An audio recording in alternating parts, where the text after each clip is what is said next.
Hari Jaya Radha Madhava Kunja Bihari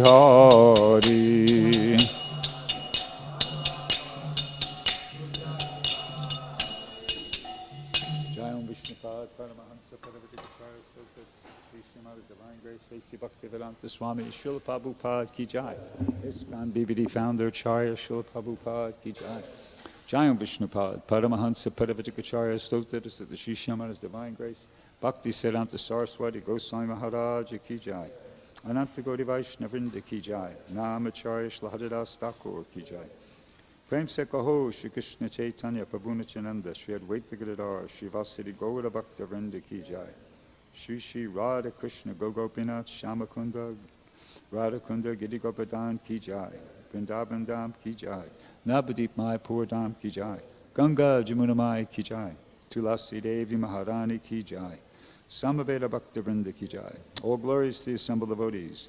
All glories to the assembled devotees. All glories to the assembled devotees. All glories to Sri Sri Guru and Gauranga. All glories to Srila Prabhupada. Om Namo Bhagavate Vasudevaya.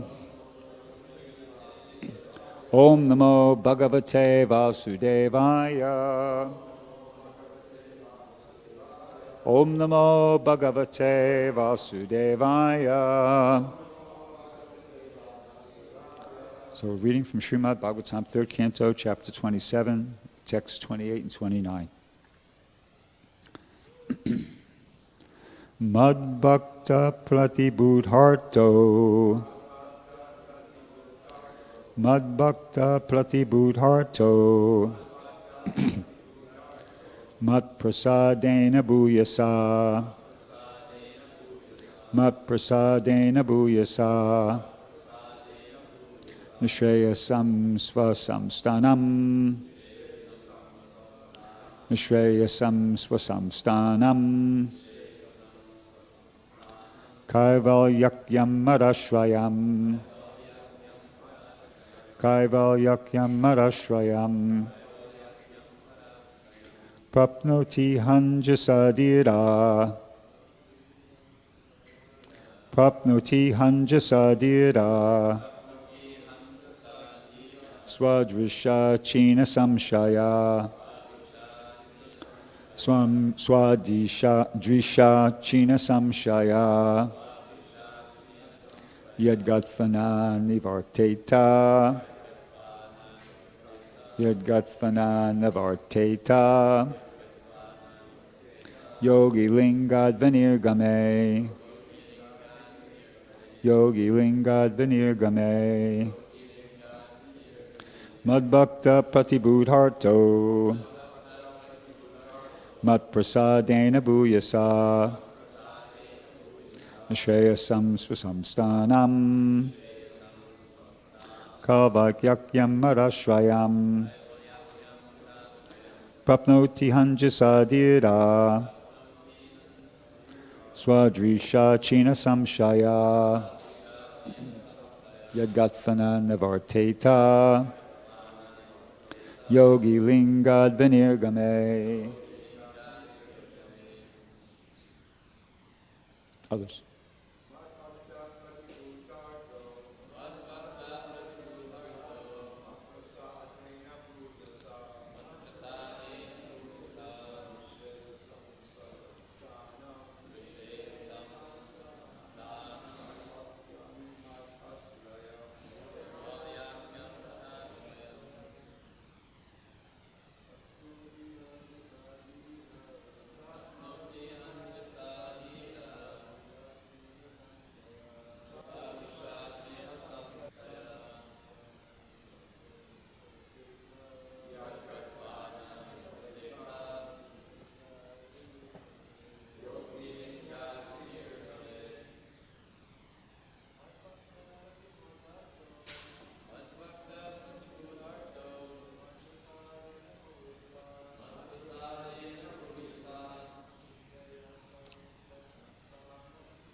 mad-bhaktaḥ pratibuddha-artho, mat-prasādena bhūyasā, niḥśreyasaṁ sva-saṁsthānam, kaivalyā-ākhyam mad-āśrayam. Okay. Mad-bhaktaḥ, my devotee. Pratibuddha-arthaḥ, self-realized. Mat-prasādena, by my causeless mercy. Bhūyasā, unlimited. Niḥśreyasaṁ, the ultimate perfectional goal. Sva-saṁsthānam, his abode. Kaivalya-ākhyam, called kaivalya. Mad-āśrayam, under my protection. Prāpnoti, attains. Iha, in this life. Anjasā, truly. Dhīraḥ, steady. Sva-dṛśā, by knowledge of the self. Chinna-saṁśayaḥ, free from doubts. Yat, to that abode. Gatvā, having gone. Na, never. Nivarteta, comes back. Yogī, the mystic devotee. Liṅgād, from the subtle and gross material bodies. Vinirgame, after departing. Translation and purport by His Divine Grace, A.C. Bhaktivedanta Swami, Srila Prabhupada. My devotee actually becomes self-realized by my unlimited causeless mercy, and thus, when freed from all doubts, he steadily progresses towards his destined abode, which is directly under the protection of my spiritual energy of unadulterated bliss. That is the ultimate perfectional goal of the living entity. After giving up the present material body, the mystic devotee goes to that transcendental abode and never comes back. Purport. Actual self-realization means becoming a pure devotee of the Lord. The existence of a devotee implies the function of devotion and the object of devotion. Self-realization ultimately means to understand the personality of Godhead and the living entities. To know the individual self and the reciprocal exchanges of loving service between the Supreme Personality of Godhead and the living entity is real self-realization.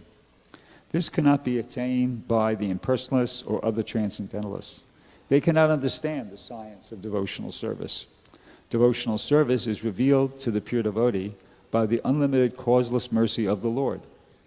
This is especially spoken here by the Lord, mat-prasādena, by my special grace. This is also confirmed in the Bhagavad Gita. Only those who engage in devotional service with love and faith receive the necessary intelligence from the Supreme Personality of Godhead, so that gradually and progressively they can advance to the abode of the Personality of Godhead. Niḥśreyasam means the ultimate destination. Sva-saṁsthānam indicates that the impersonalists have no particular place to stay. The impersonalists sacrifice their individuality so that the living spark can merge into the impersonal effulgence emanating from the transcendental body of the Lord. But the devotee has a specific abode. The planets rest in the sunshine, but the sunshine itself has no particular resting place. When one reaches a particular planet, then he has a resting place. The spiritual sky, which is known as kaivalya, is simply blissful light on all sides, and it is under the protection of the Supreme Personality of Godhead, as stated in the Bhagavad Gita, text, chapter 14, text 27, Brahmano hi pratishtaham. The impersonal Brahman effulgence rests on the body of the Supreme Personality of Godhead. In other words, the bodily effulgence of the Supreme Personality of Godhead is kaivalya, or impersonal Brahman. In that impersonal effulgence, there are spiritual planets, which are known as Vaikunthas, chief of which is Krishna-loka. Some devotees are elevated to Vaikuntha planets, and some are elevated to the planet Krishna-loka.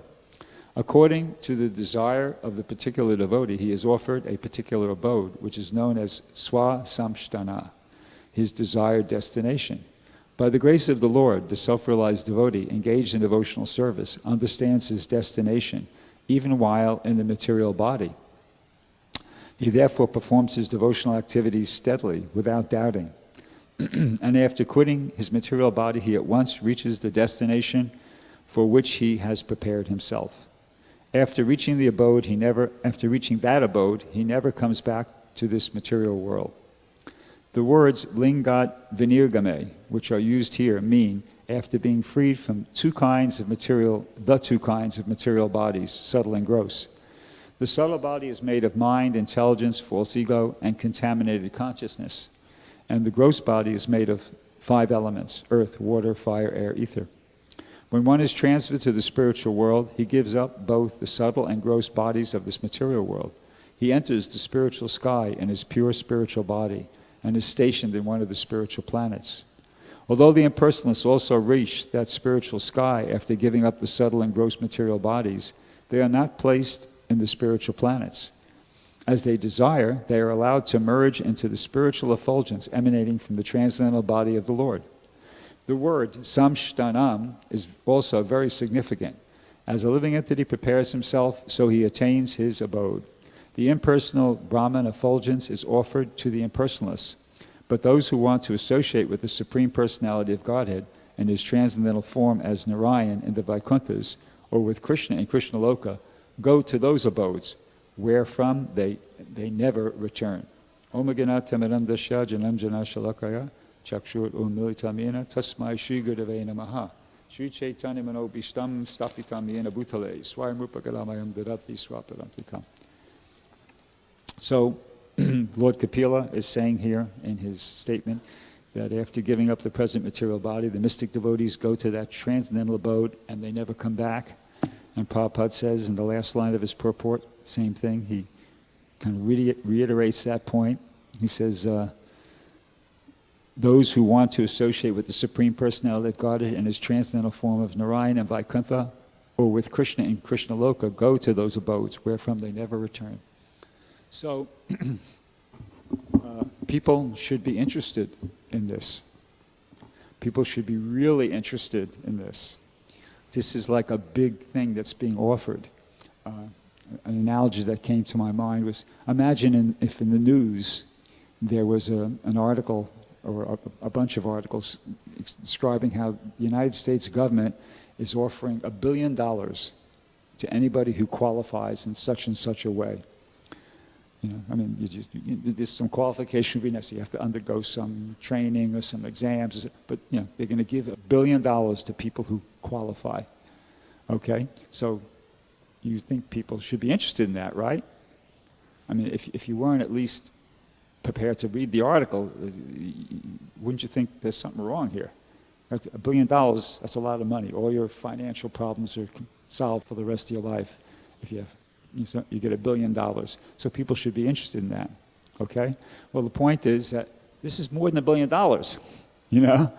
Going back to Godhead, you know, going back to either Vaikuntha or Krishna-loka, never to return, that's like a super big benediction. So it's, you know, here it is, it's being offered. And the Vedic literatures are saying, just, you know, do this, do that, do this, do that. And the result will be you're going to go back to the spiritual world where you're going to have an eternal spiritual body full of bliss, full of knowledge, and you never come back here. Okay, so people should be super interested in this. Unfortunately, they're not. So how do we understand this? It's kind of like, you know, how could you understand that if the government's publicizing, hey, we're offering $1 billion, and nobody's interested? It's what? So the same sort of like question should arise in our minds. How is it that people aren't interested in this? Well, Krishna gives one explanation in the 7th chapter of the Bhagavad Gita, text 13. Krishna says, Tribir Gunamayar Bhavayar Ab Sarvam Idam Jagat Mohitam Nabijanati Mamebhya Paramavya. He says, deluded by the 3 modes of material nature. This world knows me not, who am above these modes and inexhaustible. So the word deluded, I looked it up in the dictionary, means believing something that is not true. So basically people are deluded. They're just deluded. They're walking around when you look at people, it's kind of like, you tend to think that, oh yeah, this is normal, but no. These people are people who aren't interested in going back home, back to Godhead. They're in some sort of like delusion. It's just like yesterday in his class, Dinabandhu Prabhu gave the example of Dhruva Maharaj, how he performed all these penances and austerities, and then finally he actually got to see Lord Vishnu. Lord Vishnu appeared before him, and Lord Vishnu asked him, okay, ask for a benediction. And Dhruva Maharaj's response was, well, now that I have you, these silly things, I don't need any other benediction. I mean, he compared himself to a person who was after broken glass. But now that I've got this, like the jewel, the diamond, what do I need with the broken glass? See, well, the people today are just the opposite. We're like when we go out on Sankirtan, what we experience is we're giving them the jewel. Here's the jewel. And they're going, no. We want the broken glass. They want the broken glass. They don't want the jewel. Dhruva Maharaj at least was intelligent enough. When he was confronted with the jewel, he understood, this is the jewel. Forget about the broken glass.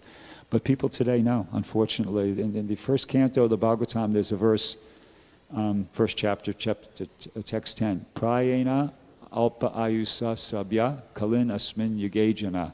Manda sumanda mattayo manda bhagya hi upadurta. That this is, I believe, Sonika Risi speaking to the sages of Naimisharanya. He's addressing Sutta Goswami. They're asking questions. Anyway, so the translation is, men in this age of Kali, they're lazy, misguided, distressed. They have very short lives, and it's because above all, they're very unfortunate. They're very unfortunate. So people are unfortunate in this day and age. And so therefore, actually, Lord Krishna, in the Bhagavad Gita, in the 3rd chapter, there's actually a verse where Krishna says, bewildered by the modes of material nature, the ignorant fully engage themselves in material activities and become attached. But the wise should not unsettle them, although these duties are inferior due to the performer's lack of knowledge. So this is a statement by Krishna. Don't bother these people. And Prabhupada in the purport says, those who are enlightened in spiritual life, however, should not try to agitate such materially engrossed persons. That's practically everybody. Better to prosecute one's own spiritual activities silently. Such bewildered persons may be engaged in such primary moral principles of life as nonviolence and similar materially benevolent work. So, and there's a statement, something similar to that in the Bible, where I think Jesus Christ said, don't throw pearls before swine. Krishna's basically saying the same thing here. Don't offer something, this very valuable spiritual knowledge. Don't knock your brains out for nothing, because they're not going to be able to appreciate it. That's the gist of it. But in the next paragraph of the purport, Prabhupada says, men who are ignorant cannot appreciate activities in Krishna consciousness, and therefore Lord Krishna advises us not to disturb them and simply waste valuable time. Right? So we understood it properly. But it says, but the devotees of the Lord are more kind than the Lord, because they understand the purpose of the Lord. Consequently, they undertake all kinds of risks, even to the point of approaching ignorant men, to try to engage them in acts of Krishna consciousness, which are absolutely necessary for a human being. So that's the position of the devotees. The devotees, despite the fact that Krishna is saying even, don't waste your time. Here's an analogy, okay? Imagine in a family, there's a father and he has 10 sons. And so one of those sons is he's a really good father and he loves all his children, equally. But one of the sons is really kind of gone off the tracks. And so one of his other sons, who is, is still in his right mind, wants to do something to help his brother. And his father goes, don't worry about Bill. That kid is too far gone. Just go about your own stuff, just don't worry about him. He's got to straighten himself out. But the the son, the son who's in good standing, he knows, no, I know my father really wants Bill to get his head together, so I'm going to go try to help him. See, so it's like that. Krishna really does want, he's saying this, Krishna, it's not like Krishna's saying something he doesn't mean here, but the devotees understand even the underlying psychology or the underlying, feeling of Krishna. They know that, well, yeah, Krishna's saying that, don't bother with these materially engrossed people, they won't appreciate it. Don't throw pearls before swine, better just go about your own activities and like that, let them figure it out for themselves. But the devotees understand that, no, Krishna really wants all these people back, so that's why the devotees take the risk and the austerity of preaching, approaching people who are in ignorance or delusion to try to engage them in Krishna conscious activities. So, zooming out a little bit though, are we just religious fanatics though? Why is it that we have so much faith in this information that we're prepared to not just practice it ourselves, but, undergo great austerities and take great risks to try to present it to other people? What's our justification or our basis for doing that? Well, back about, I guess it was 4 or 5 years ago. How long ago was COVID? About 3, 4 years ago, whatever it was. I got an email from our GBC, Bhadrinarayan Maharaj, and that email had a link. It was a link to a video by this man who was sort of like doing preaching in the science field, but using things that he discovered in science, and empiric evidence from science, to support the idea that there is God. So, and he recommended, he's our GBC, he recommended that I watch that video. So I said, okay, I'll watch the video. And I thought, wow, yeah, he's right, this guy's really good. And that's why he sent me the link. So I went on and, I followed that guy a little bit. His name is Stephen Meyer. And he wrote this book a couple of years ago called Return of the God Hypothesis. So I'll just read something from the jacket cover here. Actually, I'll read something from the conclusion of the whole book. He goes,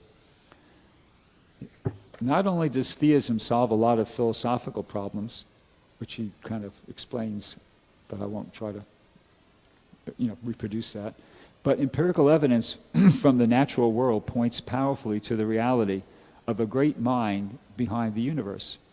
Our beautiful, expanding, and finely tuned universe and the exquisite integrated informational complexity of living organisms bear witness to the reality of a transcendent intelligence, a personal God. The press of this evidence upon our scientific awareness suggests that we do not need to invent God or even to accept God's existence as a mere philosophical necessity. Instead, reflecting on this evidence can enable us to discover or rediscover the reality of God. And that discovery is good news indeed. We are not alone in a vast, impersonal, meaningless universe, the product of blind, pitiless indifference. Instead, the evidence points to a personal intelligence behind the physical world that we observe. I thought that was pretty, well stated. And then in his jacket cover, he goes here, theism, with its affirmation of a transcendent, intelligent, and active creator, best explains the evidence we have concerning biological and cosmological origins. He says, previously Meyer, that's himself, refrained from attempting to answer the question about who might have designed life. Now he provides an evidence-based answer revealing a stunning conclusion. This is his stunning conclusion. The data support that not just the existence of an intelligent designer, but of some kind, but of the existence of a personal God. So this guy's, doing this kind of work, and he's a Christian, okay? So one thing I found interesting is that there are a lot of, there's 9 billion people in this world, and most of them, maybe don't believe in God, but there are a lot of intelligent people. They're not devotees in the Krishna conscious movement, but there are a lot of intelligent people who believe in God, and with reason. This book is jam-packed with. He must have referenced every person, every theistic scientist that has existed in the last 200 years within this book, presenting some statement of theirs, and so there's a lot of very intelligent people who do, who believe in God, and that's good, and we can benefit, as Bhajran or I Maharaj thought I might benefit from, kind of being familiar with some of their work. But here's the point that I wanted to make, that, okay, I respect this guy, I've read his stuff, and I think he's really done a lot of, good work. He's a Christian, okay? He is a Christian, and he, acknowledges that, and that's okay too, So why aren't we Christians? Well, we are Christians. And this is kind of appropriate because this is Christmas Eve today, the 24th. Prabhupada said, we're the real Christians. In Denver in 1975, Prabhupada said, we're the real Christians. Prabhupada was not, I went through the database and I actually did a search on Jesus Christ, and I, kind of printed out for myself, I made an email which I sent to myself, all the different things Prabhupada said about Jesus Christ.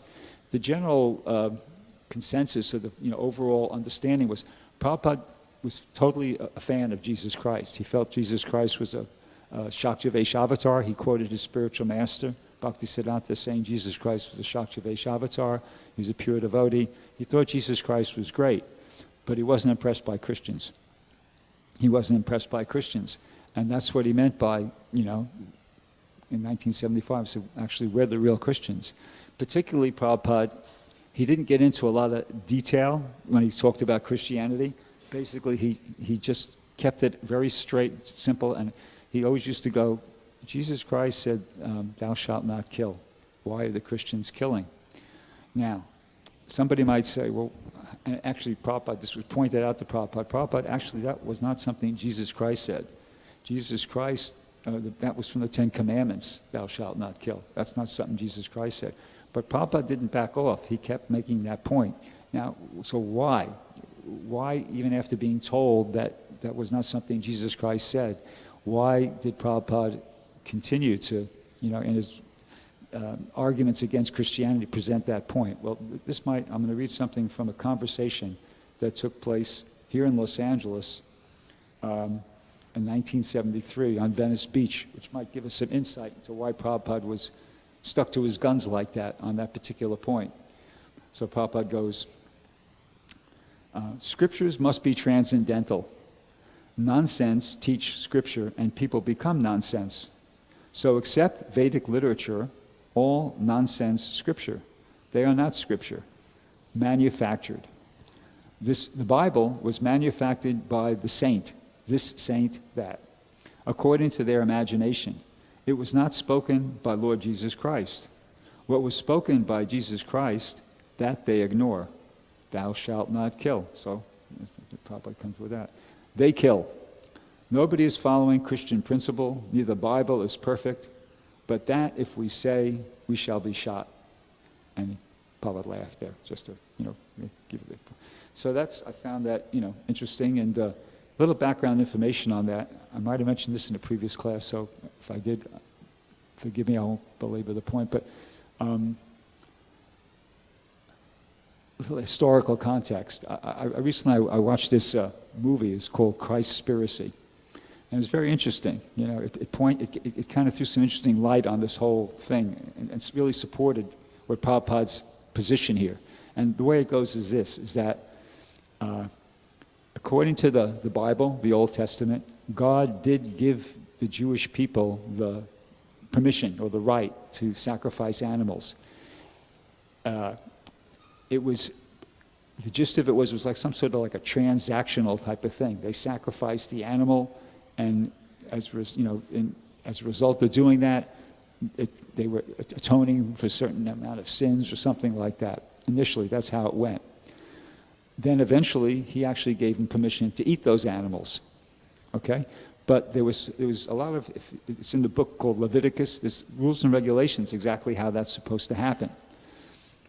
So, they have to do it in a certain place, in a certain way, at a certain time, like that. And one of those rules and regulations was they had to do it in the temple. It had to be done in the temple.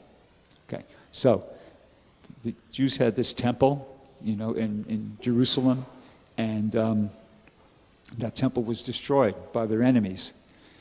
So then they rebuilt it at a later date. And so that injunction was there, that the only place the animal could be slaughtered was in the temple. And the part of being Jewish is supposed to only eat kosher food. So kosher, the only way you can get kosher meat is you buy it from the temple. Okay? So what you have is a situation like this. They had this whole operation where the animals were slaughtered in the temple, and people came and they got their kosher meat. That's how they purchased their kosher meat. When the temple was destroyed, a lot of the people were driven away from that land, and they moved to foreign countries, not too far away, because this is 2,000 years ago. They didn't have jet planes or anything like that. They just moved to maybe some miles away or whatever. Some years later, the second temple was reconstructed, and the operation was resumed, and people would come from wherever these foreign countries where they were, these far away, with different types of money, you see, and it had to be converted into shekels in order for them to purchase the kosher meat in the temple. Okay, so what's mentioned in the New Testament is about how these guys, the money changers, it talks about the money changers or the money lenders, they were cheating people. They weren't giving them a fair exchange rate. That was going on. And so people were getting cheated like that. And that it seems to highlight that aspect of it. But this movie I was watching kind of highlighted another aspect of it, which really makes perfect sense and is kind of very logical, that what was going on, what Jesus Christ, Prabhupada actually mentioned this in one conversation. I wasn't able to track it down again. But what was really going on is they had converted the temple and the courtyards, they had a big massive courtyard, into a slaughterhouse/butcher shop. So basically what was going on is that the animals would come, to the temple, and that's where they'd be slaughtered. And in the courtyards, these guys had tables where they would sell the meat. They would sell the kosher meat. And people would come and they'd get cheated and their currency exchanged. And in addition to that, that's where they buy their kosher meat. So they had turned the temple, which is supposed to be a place for, worshiping God, into a slaughterhouse/butcher shop. And Jesus Christ came, at least on one occasion. Some biblical people think it happened twice, but he came and he went in there and he drove, created some whip or something like that. And he was going around with like a whip driving everybody out. And, he created a big disturbance by doing that. But it was, he was driving the people who were selling the butchered meat at an unfair price out of the temple. See? So that's, the a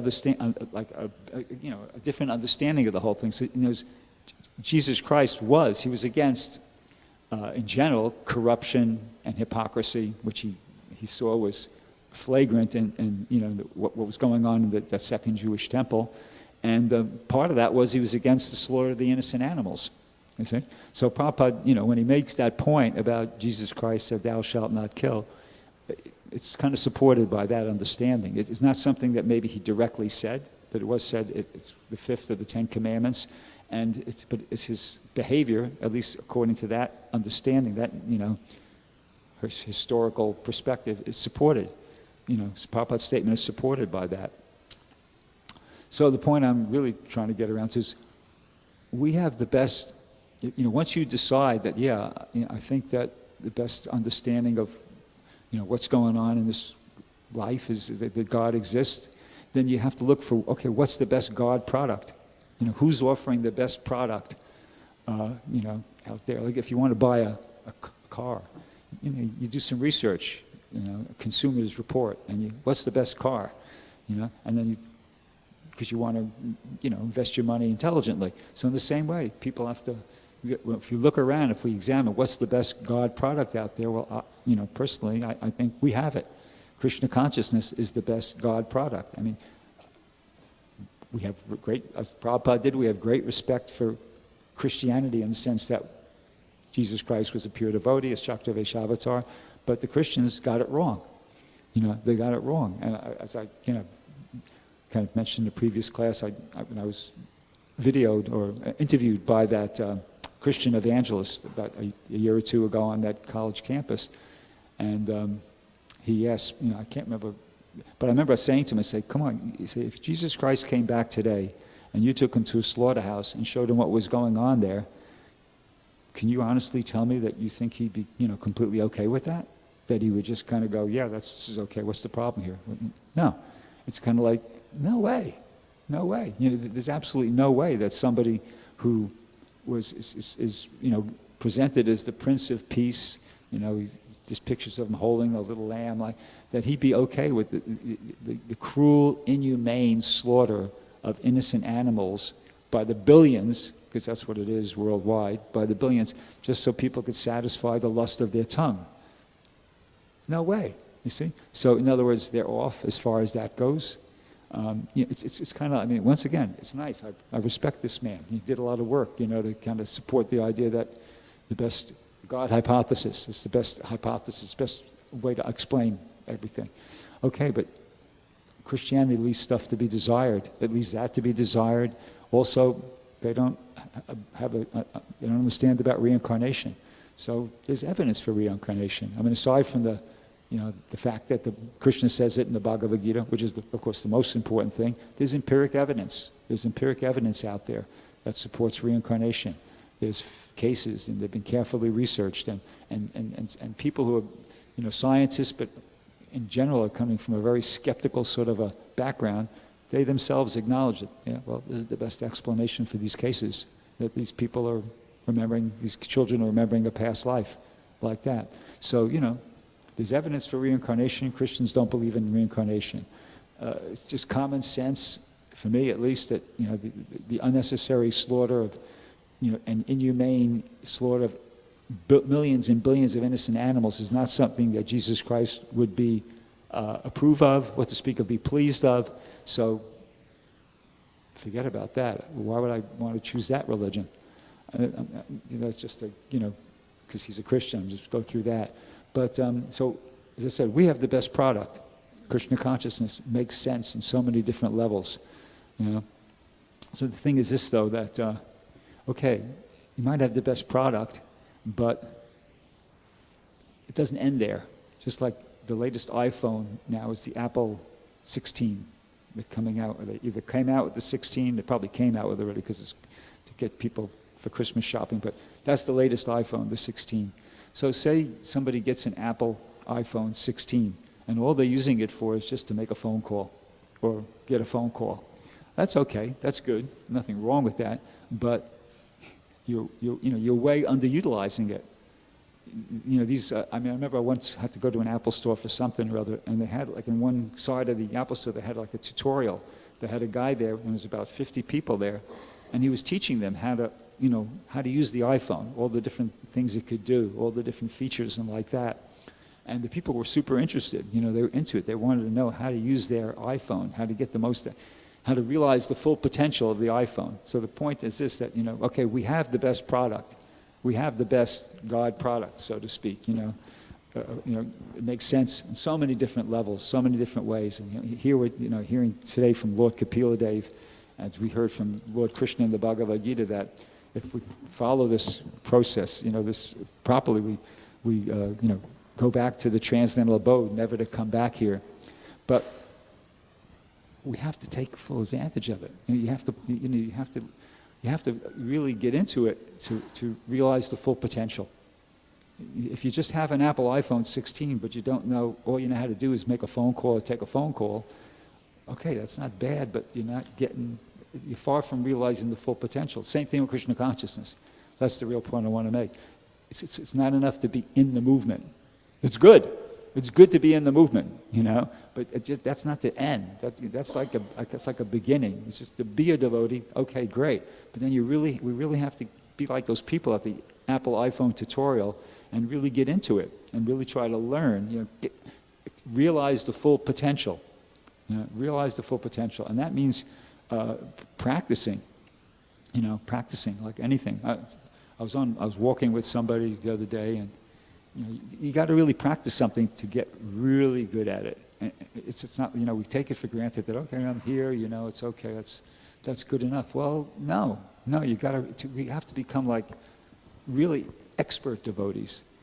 It's just like in any field, if you want to become really good at something, you have to practice it like anything. somebody, I can't remember how the conversation came around to, but I was just talking, on a walk, and I was mentioning about how, the human body is really capable of amazing things. There's people who can run these marathons. They run 26 miles consecutive, and they run each mile in less than 4 minutes, 40 seconds for a mile. That's incredible. It's really, you have to be trained like anything to run 1 mile in under 4 minutes, 40 seconds. And they're running 26 consecutive miles in that time, So then this other person mentioned, this is one basketball player. He was able to shoot 120 three-pointers in a row. They just kept throwing on the ball, and he'd get the ball, throw it up, get the ball, throw it up. He'd hit 120 shots. What? The human being is capable of like incredible achievements, but it comes with practice. So that's an important point. Something, we have to remember that we should try to become as expert in our devotional service as these professional athletes or these people in all other fields are. They're trying, like they're practicing, they're endeavoring like anything to become really expert in their field. So we have to do the same thing. So I'll end this class by reading something very encouraging that Prabhupada, from Srila Prabhupada, that he said way back in 1966.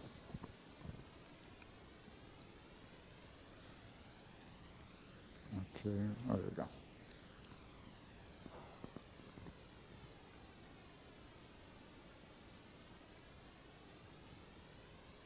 Gotta find it. Okay, got it. This is a lecture Prabhupada gave, an excerpt from a lecture Prabhupada gave in 1966 in New York City on Bhagavad Gita chapter 9, text 29, which is the verse about Krishna says, I envy no one, I'm equal to everyone, but one who is engaged in my devotional service is a friend is in me and I am a friend to him. So I'm reading this so I don't want anybody to feel like overwhelmed, like, oh, he's kind of putting the pressure on us, we got to surrender more and more, it's so hard already, and more pressure. No, Krishna is there to help us. Listen to this. Prabhupada says, the Lord says, although I am equal to everyone, God's nobody's enemy, nobody's special friend. Just like the king, the government, nobody's enemy, nobody's friend. As you act, you get result.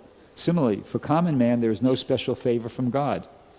Ye tu bhajanti mam bhakta. But he says, Prabhupada says, this too means, this but, here is a word, but means just like there is, I say that I am such and such, but means there is some special condition. So this word is used here, to means but. What is that but? And Prabhupada says, anyone who's engaged in devotional service of me, for him I have got special attention.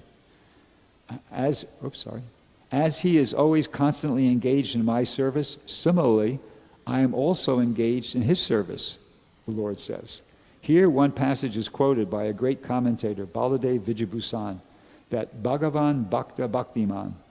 Just like we become devoted, similarly, God also becomes devoted to us.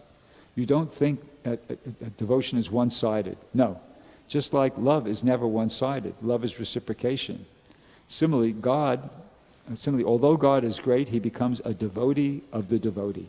He takes pleasure in that way. It is clearly stated that I also try to devote myself for his service. As we take pleasure in serving God, similarly, God also takes pleasure by serving the devotee. That is reciprocation. Goes on, but I'll stop there because I'm kind of out of time.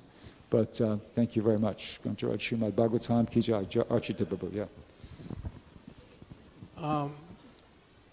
Your point about Prabhupada supporting or speaking favorably about Jesus Christ, we obviously think that's okay. Most of us are from the Judeo-Christian background. But there's a recent phenomenon in Bangladesh where there's a guy who went through our books and he's using that against us. He says that ISKCON is supportive of Christians and we are not into Christians, and therefore they're using that as justification for attacking ISKCON and attacking devotees. Just a note, stay away from Bangladesh right now.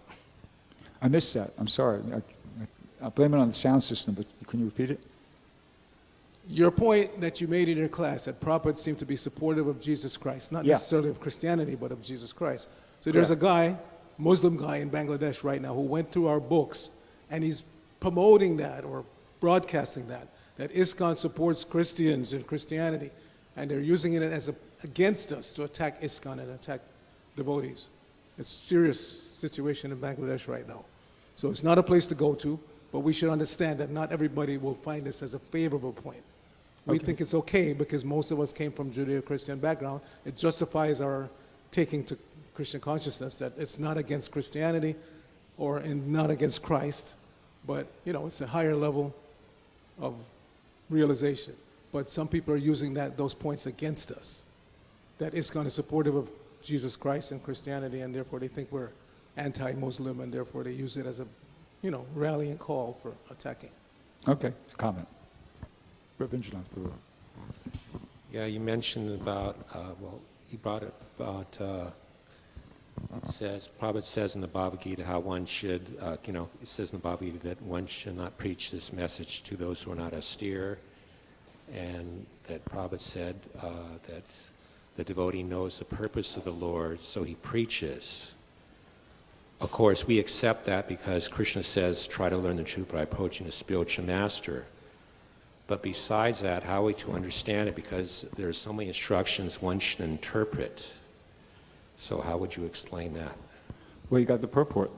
I mean, Krishna said something in the translation there. No, but he says one shouldn't preach this Bhagavad Gita to those who are not austere. And then probably in the purport says the devotee understands the purpose of the Lord, therefore he preaches.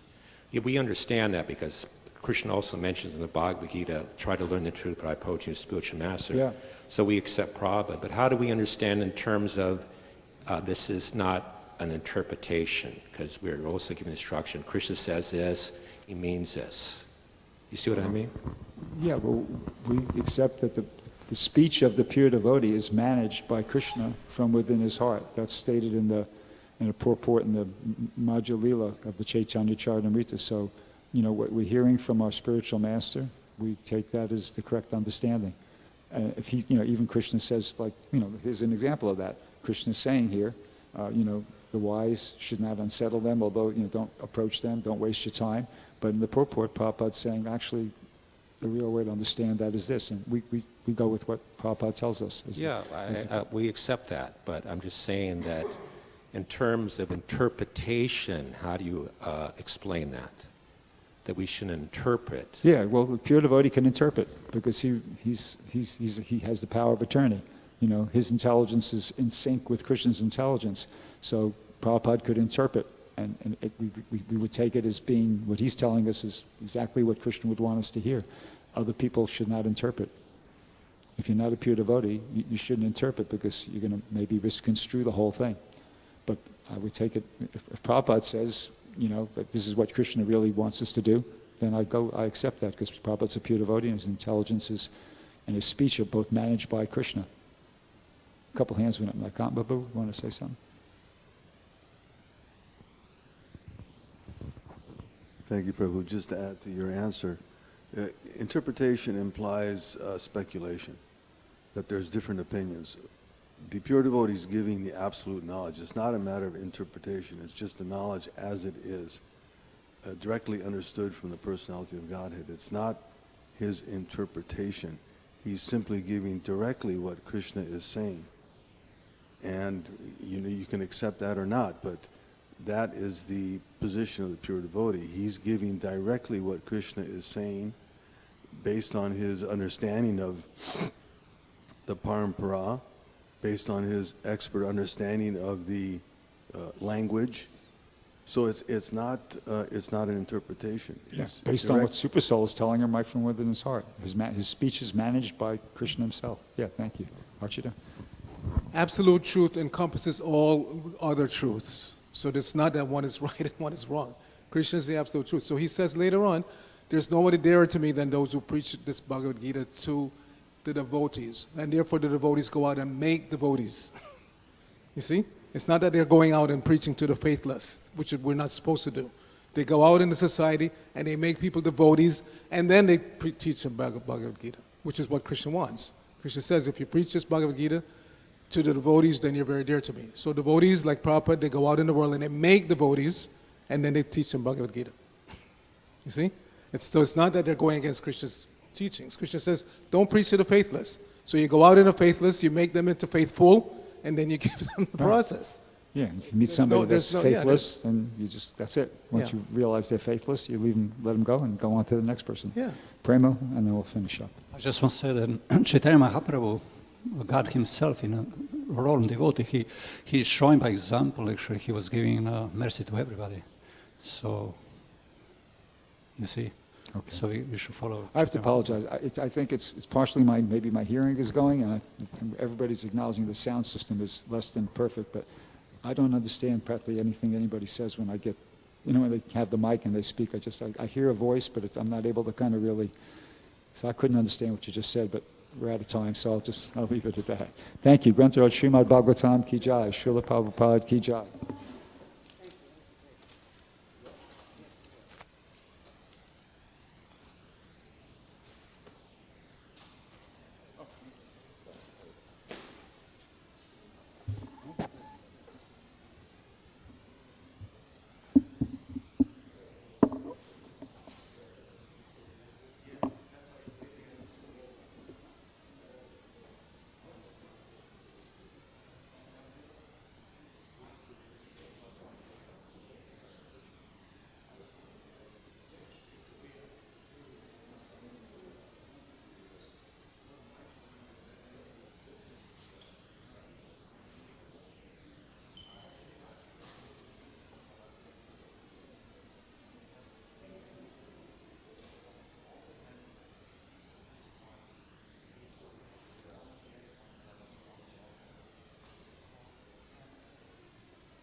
करुणा शक्ति विग्रहाय स्तुते।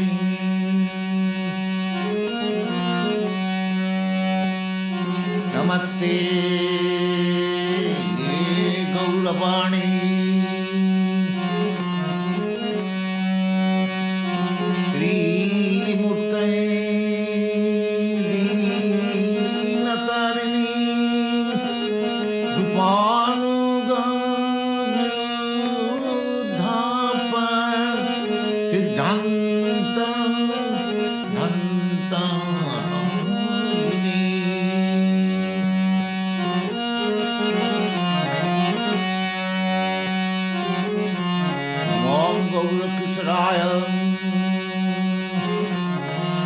साक्षात् वैराग्यमूर्तिं विप्रणम्बर शाम्बोधे पादाम्भोजाय ते नमः।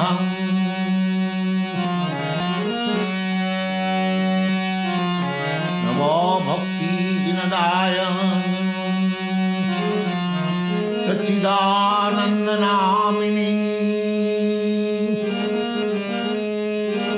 गौरशक्ति स्वरूपाय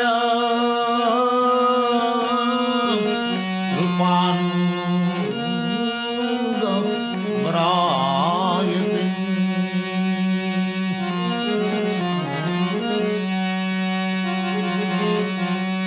गौरयाविर्भावभूमेस्तं नित्यश्चा सज्जनप्रियं वैष्णव सार्वभौम श्री जगन्नाथाय ते नमः।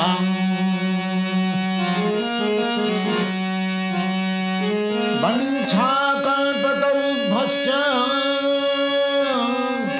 कृपा सिन्धुभ्येव च पतितानां पावनेभ्यो वैष्णवेभ्यो नमः।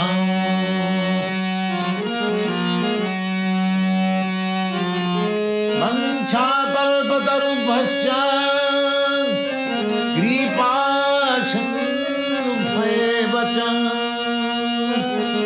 पतितानां पावनेभ्यो वैष्णवेभ्यो नमः।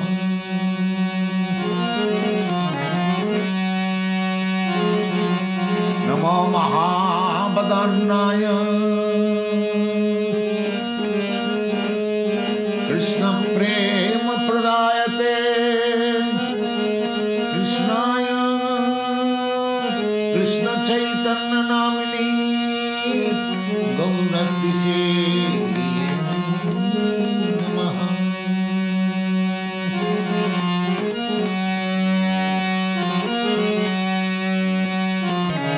पंचतत्त्वात्मकं कृष्णं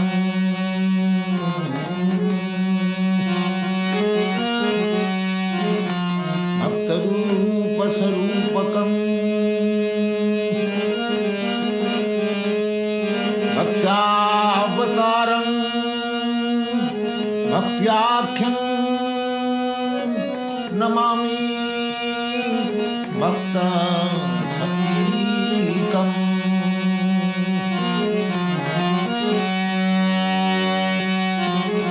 पंचतत्त्वात्मकं कृष्णं भक्तरूपस्वरूपकं भक्त्यावतारं भक्त्याख्यं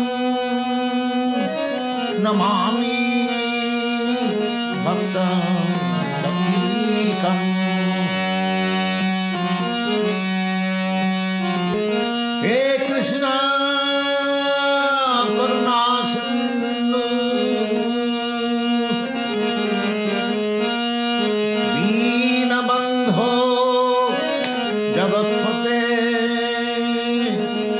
गोपेश गोपिका कांत राधाकान्त नमस्तुते। हे कृष्ण करुणा सिंधु दीनबंधो जगत्पते गोपेश गोपिकान्त राधाकान्त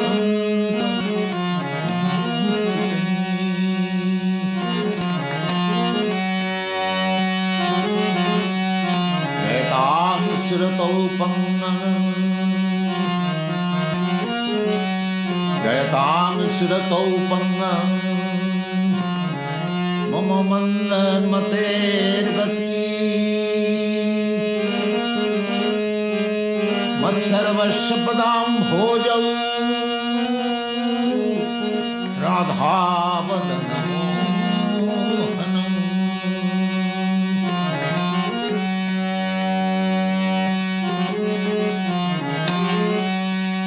जयतां शिरतौ पङ्गं मम मन्दमतेर्गति मत्सर्वस्य पदाम्भोजं राधावदनमोहनम्।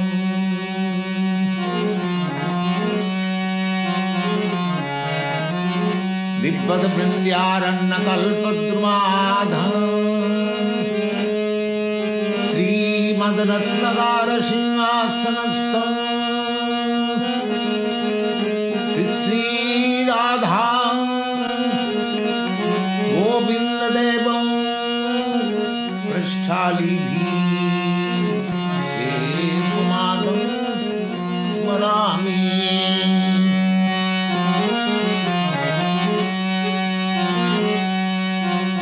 दिव्यवृन्द्यारण्यकल्पद्रुमाधं श्रीमद्रत्नागारसिंहासनस्थौ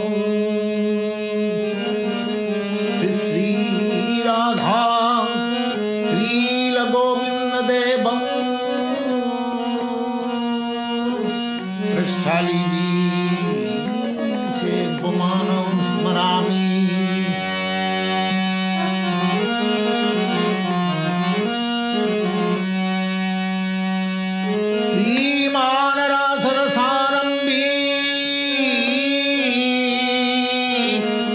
वंशीवटतटस्थितः कर्षणवेणुशनै गोपीनाथश्रेष्ठ नः।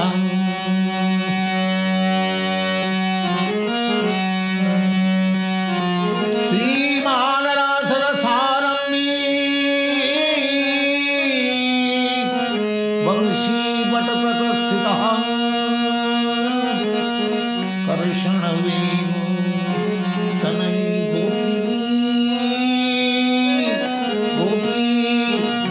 गोपीनाथश्रेष्ठ नः। तप्तकाञ्चन गौराङ्गी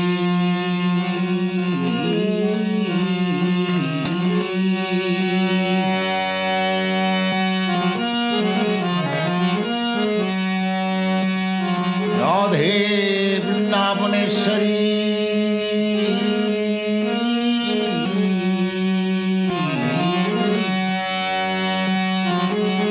तप्तकाञ्चन गौराङ्गी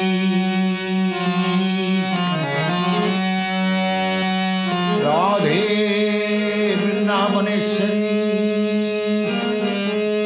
वृषभानुसुते देवी प्रणमामि।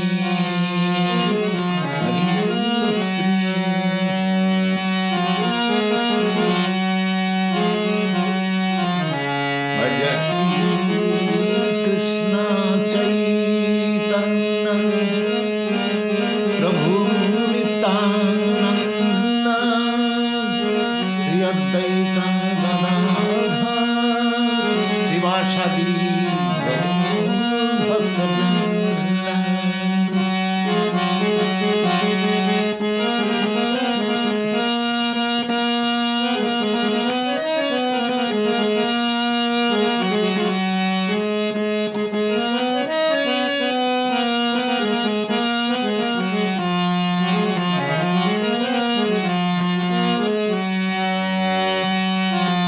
Bhajasi Krishna Chaitanya Prabhu Nityananda Shri Advaita Gadadhar Sivasadi Gaur Bhakta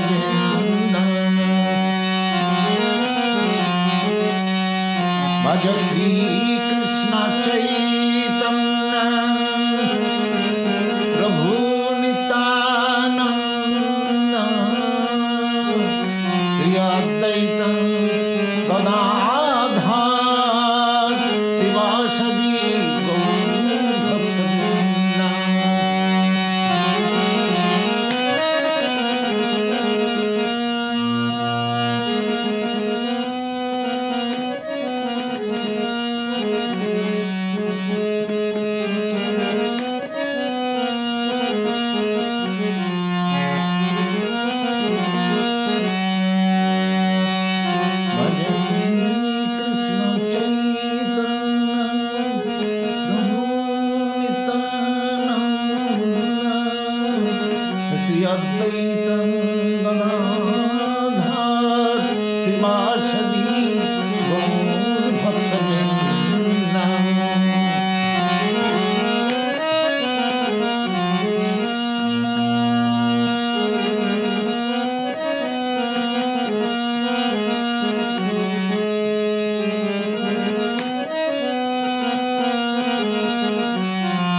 Bhajasi Krishna Chaitanya Prabhu Nityananda Bhajasi Krishna Chaitanya Prabhu Nityananda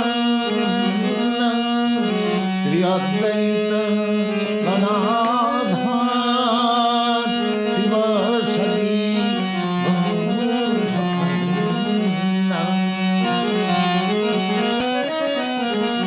Chaitanya Prabhu Nityananda Shri Advaita Gadadhar Sivasadi Gaur Bhakta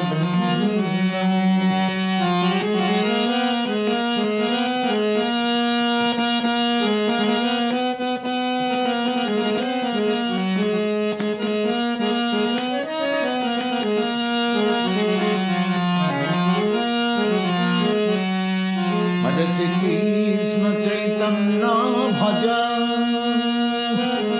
Bhajasi Krishna Chaitanya Bhaja Bhajasi Krishna Chaitanya Prabhu Nityananda Shri Advaita Gadadhar Sivasadi Gaur Bhakta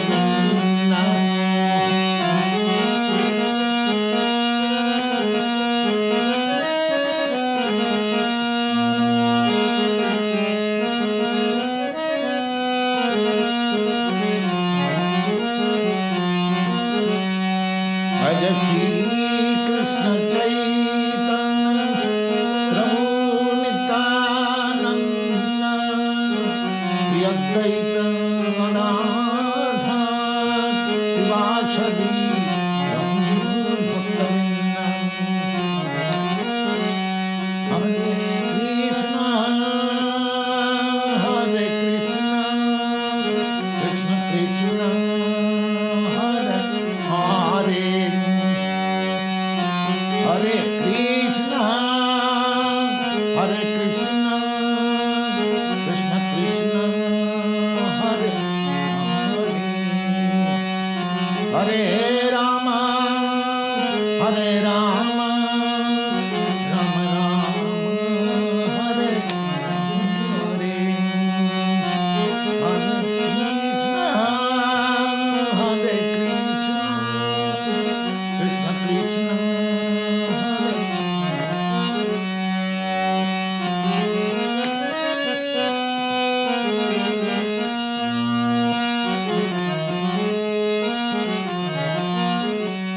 Hare Krishna Hare Krishna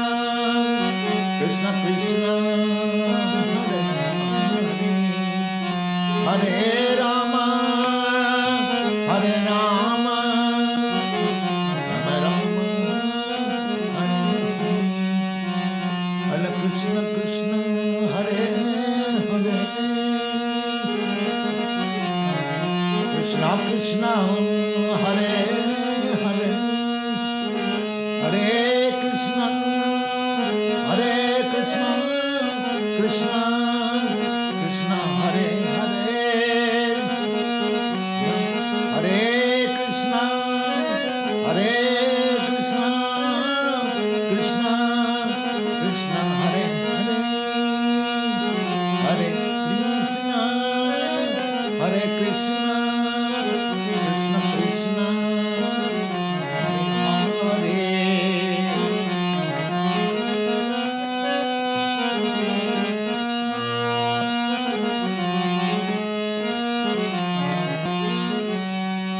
Hare Rama, Hare Rama, Rama Rama, Hare Hare.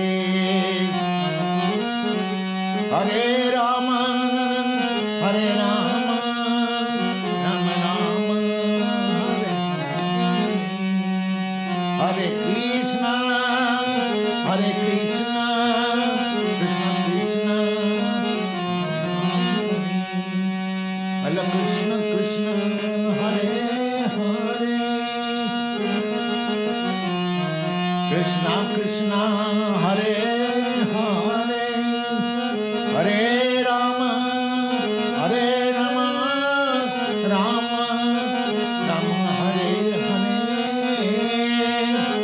Hare Rama, Hare Rama, Rama Rama, Hare Hare, Hare Krishna, Hare Krishna, Krishna Krishna, Hare Hare, Hare Krishna, Hare Krishna, Krishna Krishna,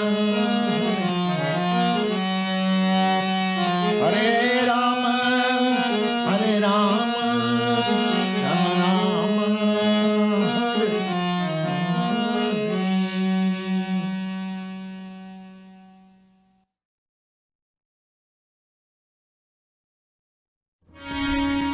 Is all right? Is all right?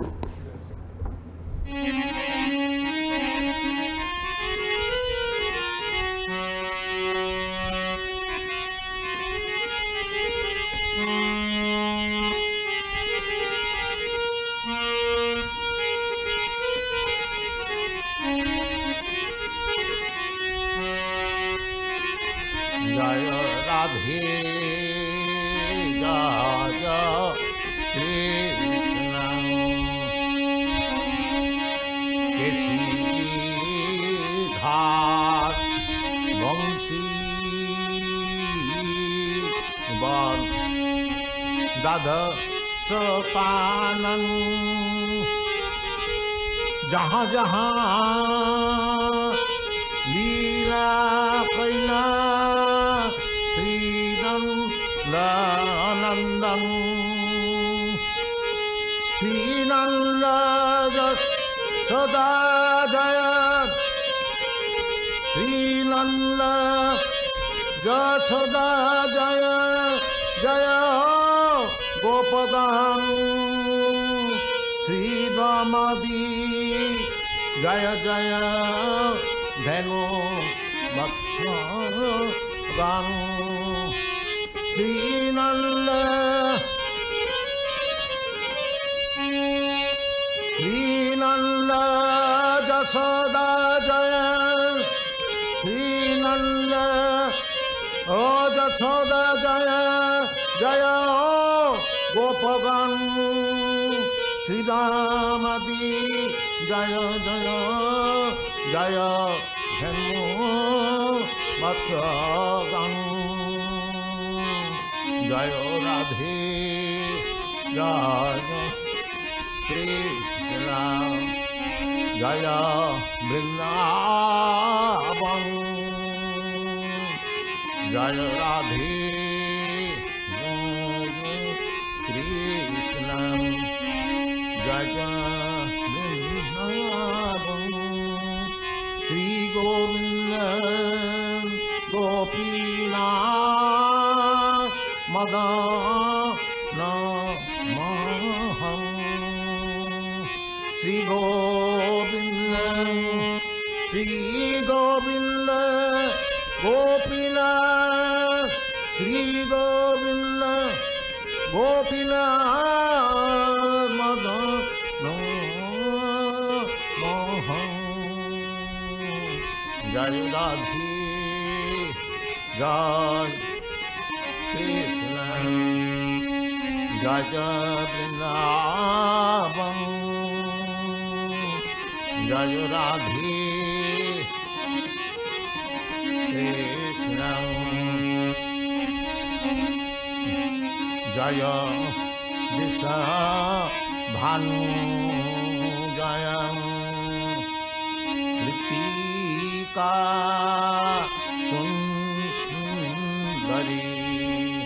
Jaya Vishya Bhanu Jaya Jaya Kritika Sundari Jaya Jaya Paurnamasi Abhiranagari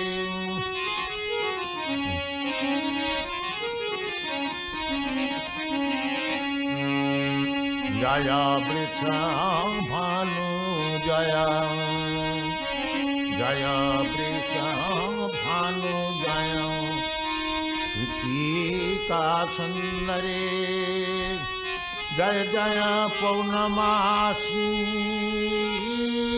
Jaya Abhiranagari Jaya Jaya Gopishara Vrindavana Mang Jaya Jaya Gopishara Vrindavana Mang Jaya Jaya Krishna Sakha Batu Ram Jaya Jaya Gopishana Avanamahan Jaya Jaya Krishna Sakha Batu Ram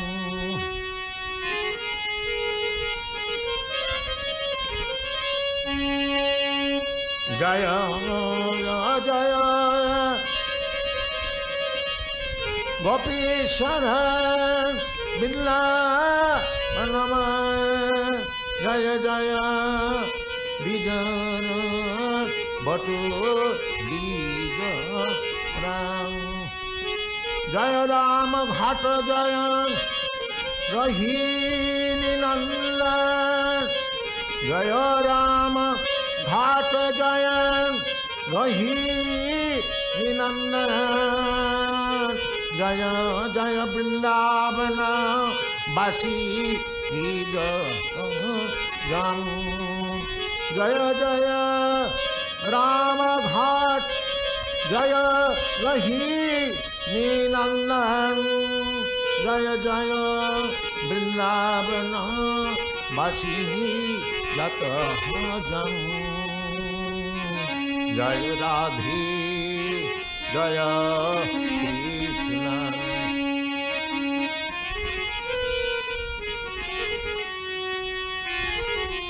Jaya Radhe Jaya Krishna Jaya Vrindavan Shri Govinda Gopinath Madana Mohan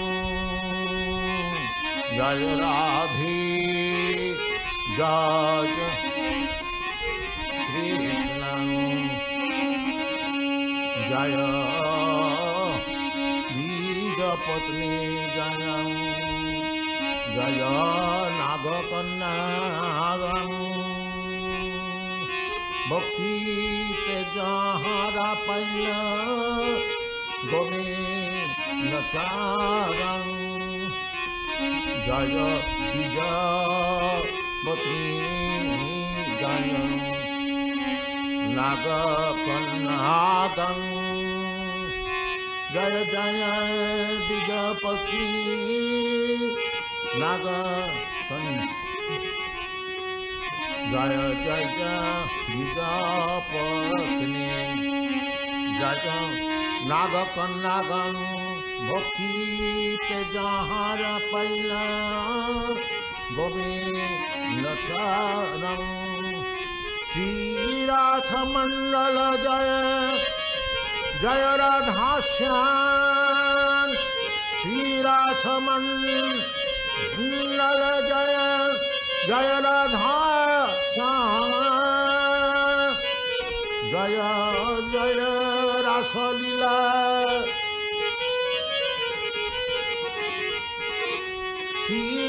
Sri-Ratha-mandala Jaya Jaya Radha-shyam Jaya Jaya Rasa-lila sarva-saṁsthānaṁ Jaya Jaya Jala-rasa sarva-rasa-sār parokya-bhavedah brade te-pratam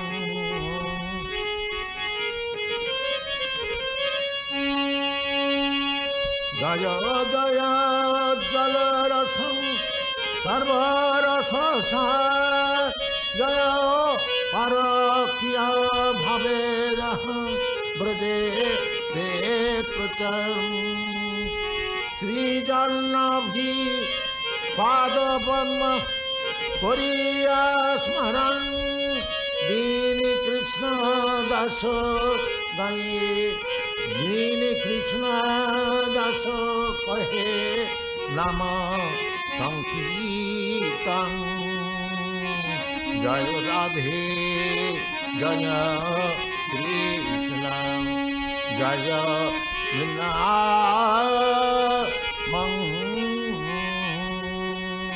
Jaya Radhe Jaya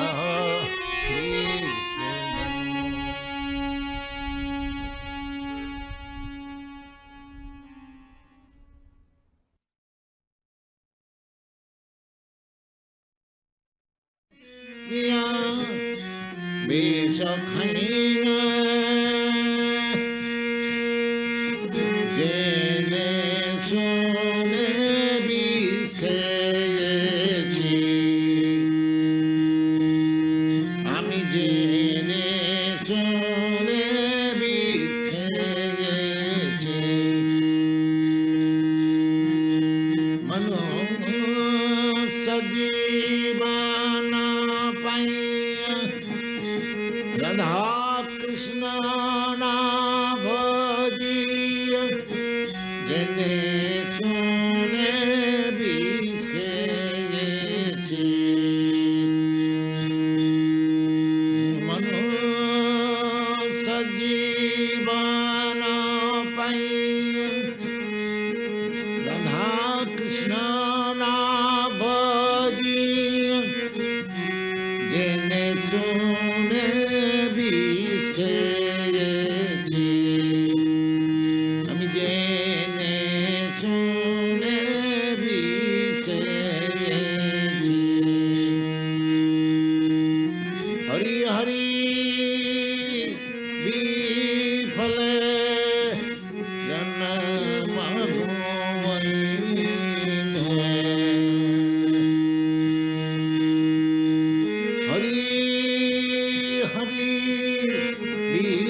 Hari Nama Sankirtana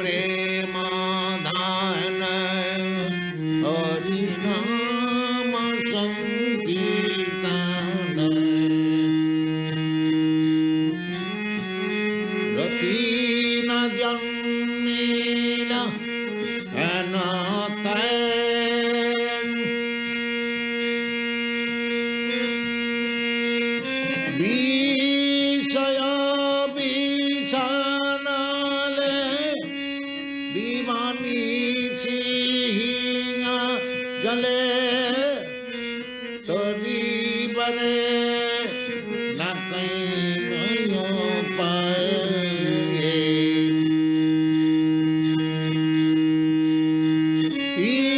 ईशया बिशानाले दीवानी सिया जाले तोरी मरे न कहीं पाए तोरी बार उपाय नहीं ईशया बिशानाले दीवानी सिया जले तोरी बोले न कहीं पाए हरि हरि विफले जन्म गवाईने हरि हरि विफले जन्म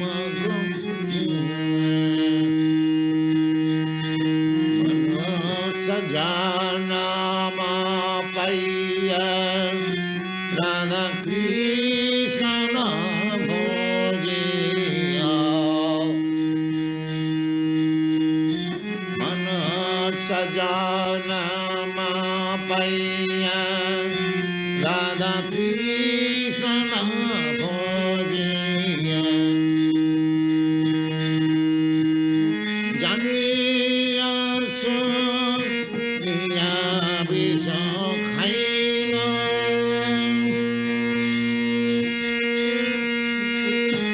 जानिया सुनिया विषो खाइना আমি জেনে শুনে বিতেছি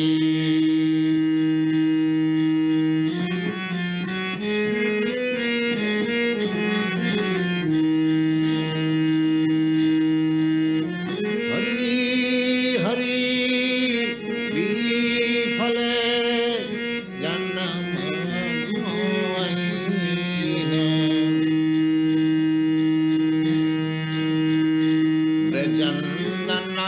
ব্রজনন্দনা জয় যতি সুত হইল সেই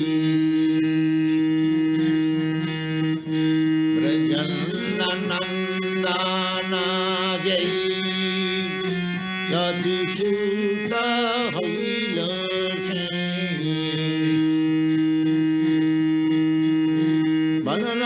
বলরাম হইল নিতাই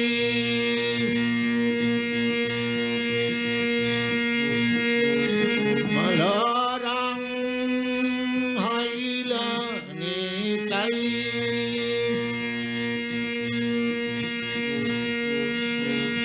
পাপি তাপি যত ছিল হরি নামে উদ্ধারিল তার সাক্ষী জগাইয়া ধাই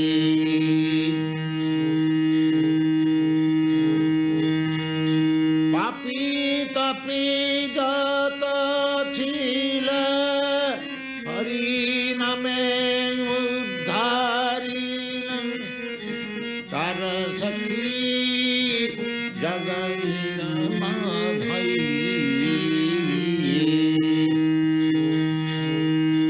তার সাক্ষী জগাইয়া ধাই হরি হরি বিফলে জন্ম গওয়াইনে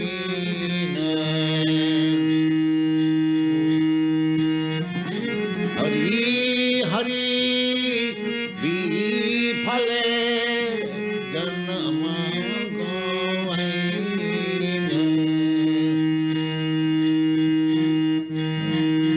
মন সজানাম পাইয়া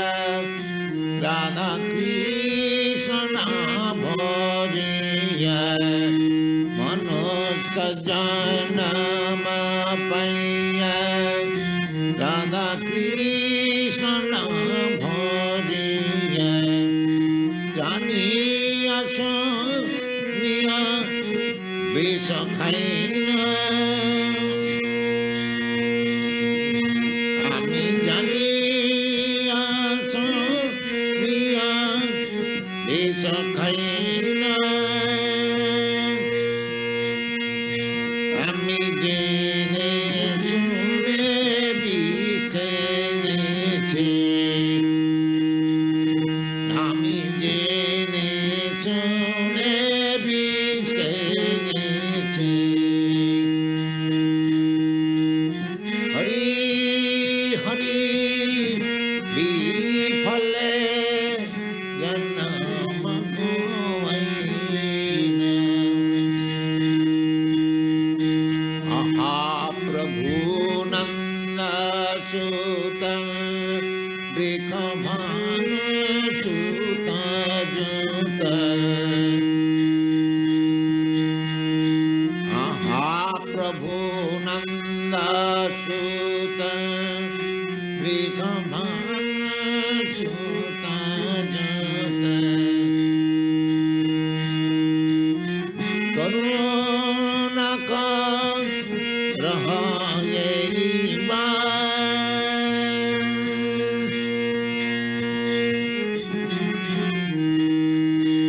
aha prabhu nanda suta bhikhamana suta juta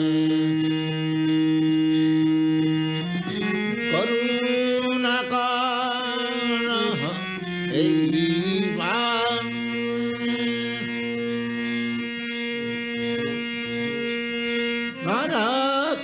Bharatamadas kahe na theliya ranga paye tumi bina ke yachyamay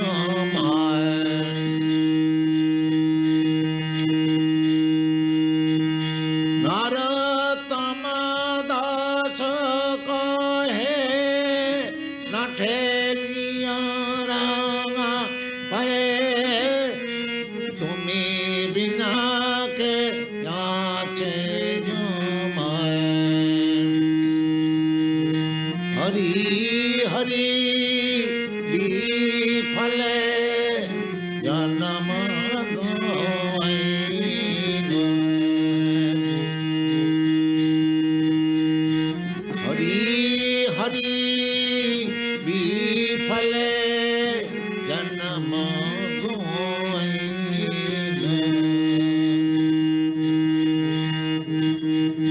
manasa janama paya radha krishna na bhajīyam manasa janama paya radha krishna na bhajīyam ami janīyasa niya besakhaina janīyasa niya besakhaina nije nejune bhikheyechi ami jene sune bhikheyechi hari hari bifale janam govaina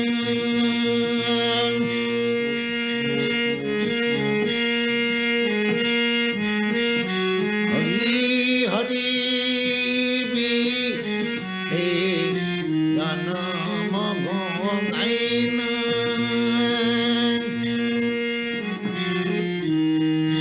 manasa janama paya radha krishna na bhajīyam manasa janama paya radha krishna na bhajīyam janīyasa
Padakamalam Sri Gurum Vaishnavanscha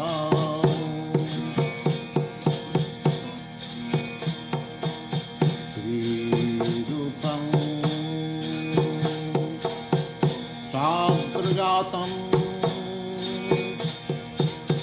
Sahagana Raghunathannitam Swam Sajeevam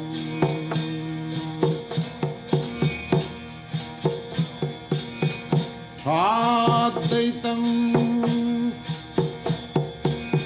Savadhutam Parijana Sahitam Krishna Chaitanya Devam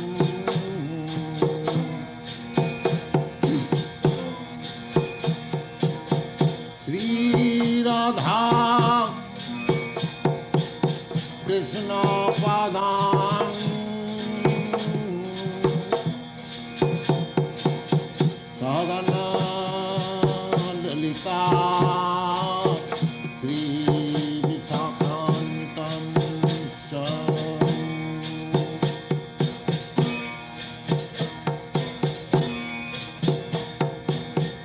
नमो विष्णु पादाय कृष्ण पृष्ठाय भूतले श्रीमते भक्ति सिद्धान्ता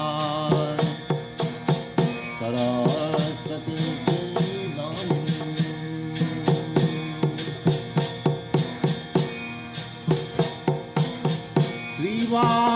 श्रीवासभानवी देवी गीताय कृपाभंगी कृष्ण संबंध विज्ञानम दायिने प्रभवे नमः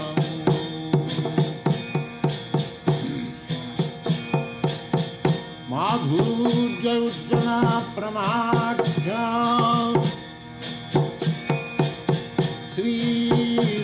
श्रीरूपानुग भक्तिदा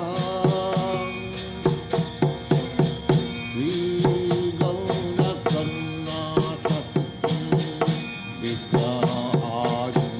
विग्रहाजुनस्तुते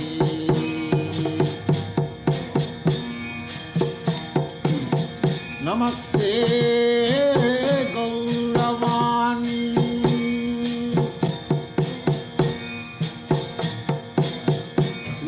श्रीमूर्तये दीनतारिणे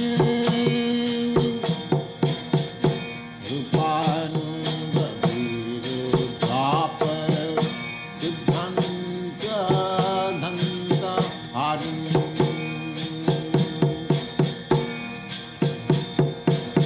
नमो गौरकृष्णाय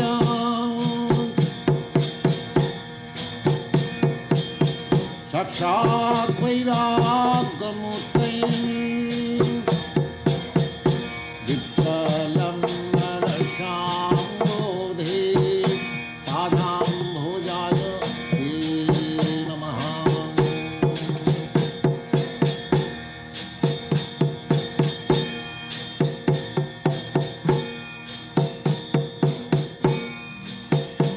नमो भक्ति विनदाय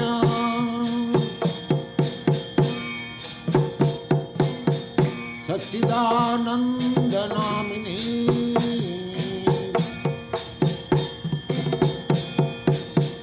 गौरशक्ति समूहाय रूपानंद मरायते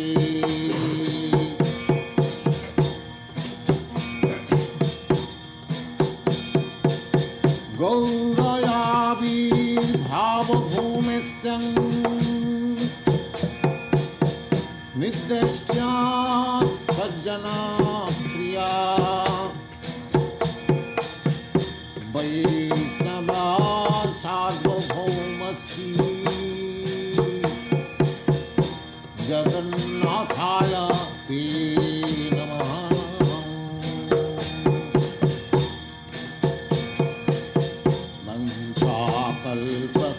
कल्पतरुभ्यश्च कृपासिन्धुभ्येव च पतितानां पावनेभ्यो वैष्णवेभ्यो नमो नमः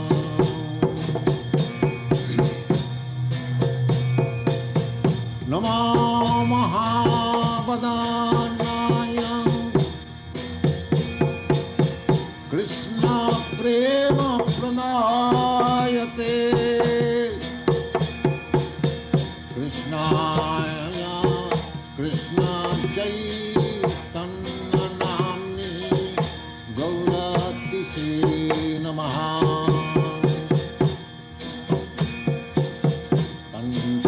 पंचतत्त्वात्मकं कृष्णं भक्तरूपस्वरूपकं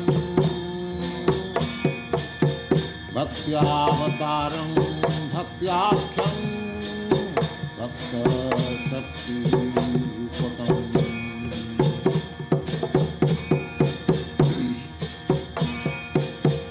हे कृष्ण करुणा सिंधु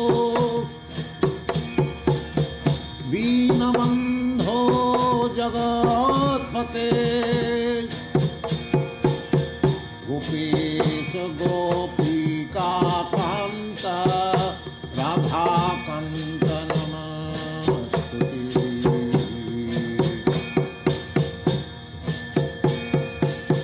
जयतां सुरतौ पंगां मम मन्दर्मते गति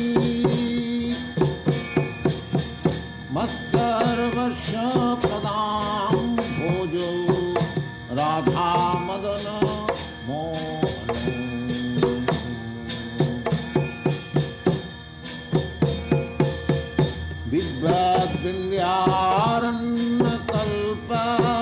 दिव्यारण्यकल्पद्रुमाधा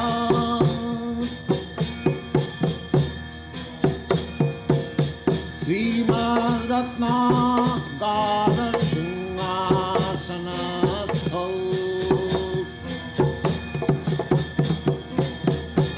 श्रीराधा श्रीरगोविन्ददेवौ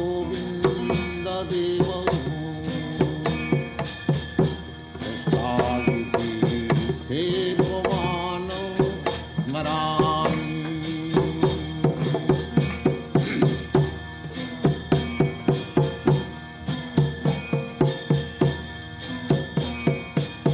श्रीमान रासरसारम्भी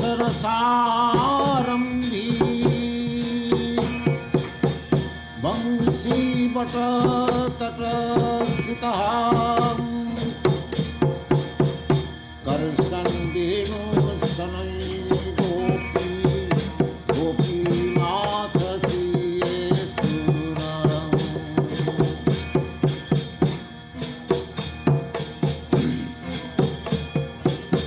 सप्त काञ्चन गौराङ्गी राधे